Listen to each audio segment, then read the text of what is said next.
नमस्कार, आप देख रहे हैं law in the spiritual secret और मैं सुनील।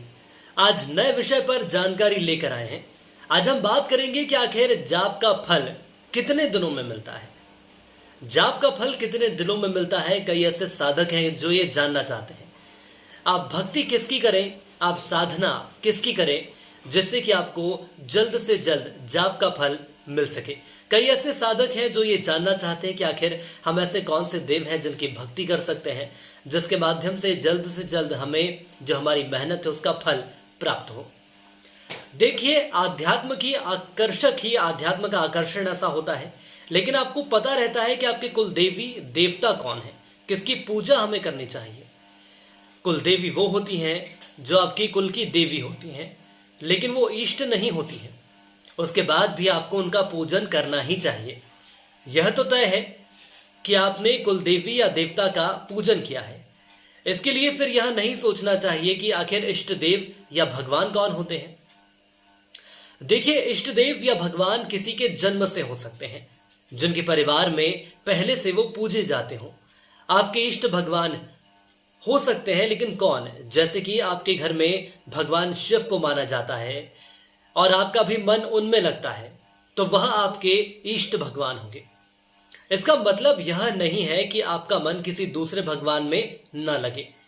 जैसे कि यदि मैं उदाहरण के तौर पर बात करता हूं, तो परिवार में हम सभी का सम्मान करते हैं, लेकिन प्रिय हमें कोई एक ही रहता है।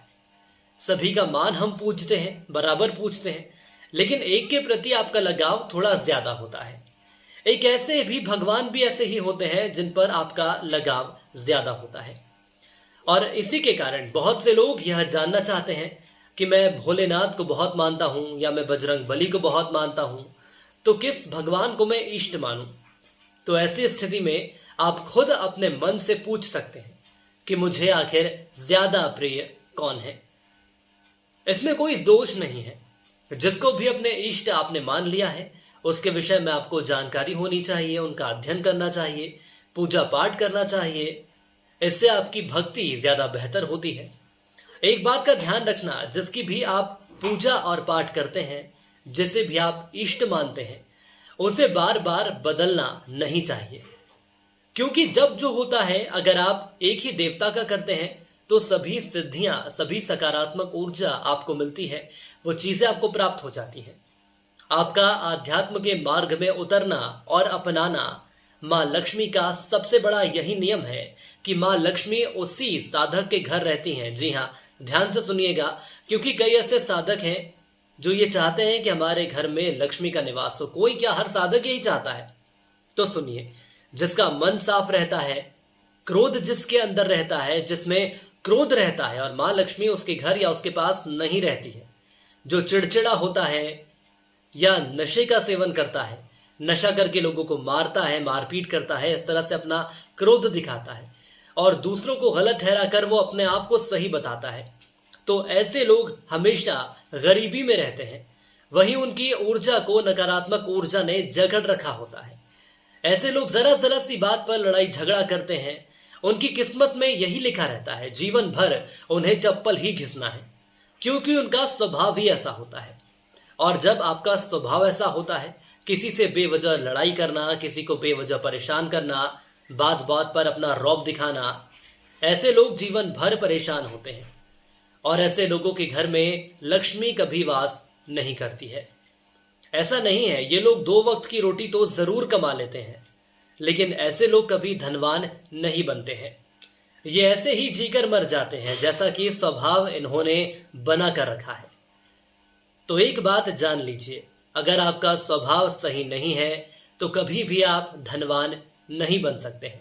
माँ लक्ष्मी की उतनी कृपा आप पर नहीं रहेगी जितना कि हर एक साधक चाहता है, हर एक आम आदमी चाहता है। ऐसे कई उदाहरण हैं और ऐसे भी लोग हैं जिनके साथ नकारात्मक शक्ति रहती है। नकारात्मक शक्ति ने उनके मन को जकड़ रखा है, क्योंकि उनका स्वभाव ही ऐसा होता है। ऐसे लोग आध्यात्मिक होकर भी जीवन में उन्नति नहीं कर पाते हैं। अब ऐसे में हमें क्या करना चाहिए, ऐसा सवाल भी लोगों के मन में उठता है। तो आपने आध्यात्म का मार्ग चुन लिया है और इसी मार्ग पर आपको आगे बढ़ना है। तो अपना दिल को खोलिए और अपने परिवार के लिए आप बात करें। बाहर की दुनिया में आप निकलते हैं तो सबसे बड़ी बात है दान पुण्य करना। जैसे कि आप किसी तीर्थ स्थान पर नहाने जा रहे हैं तो वहां पर आप दान करिए, भले ही 10 रुपए का आप दान करें, 50 रुपए का आप दान करें, लेकिन आपको दान करना चाहिए। उससे आपका भाग्य अच्छा होता है। इसके पहले जो हमने वीडियोस बनाए हैं उसमें भी हमने जानकारी दी है कि दान करना कितना खास होता है। जितना आप अपने स्वभाव को खोल सकते हैं, जितना सरल बन सकते हैं, उतना सरल बनिए। लोगों की मदद करिए, उनसे जुड़ने की आप कोशिश करिए, क्योंकि आपका स्वभाव ही आपके स्वभाव को दिखाता है, दरिद्रता को दूर करता है। इसके साथ ही साथ आपको नहीं पता कि आपका स्वभाव आखिर क्या है, इसलिए आप ये जान नहीं सकते सामने वाले की भक्ति कैसी होती है। मान लीजिए कि आपने किसी से 4 बातें कह दी गुस्से में आकर और उसकी भक्ति आपको नहीं पता, उसको मन ही मन क्रोध आया, उसने आपको श्राप दे दिया, आपका सर्वनाश हो जाएगा, आप आगे नहीं बढ़ पाएंगे। और कहा जाता है कि एक व्यक्ति की हाय कम से कम 3 साल तक रहती है, ऐसा लिखा हुआ है।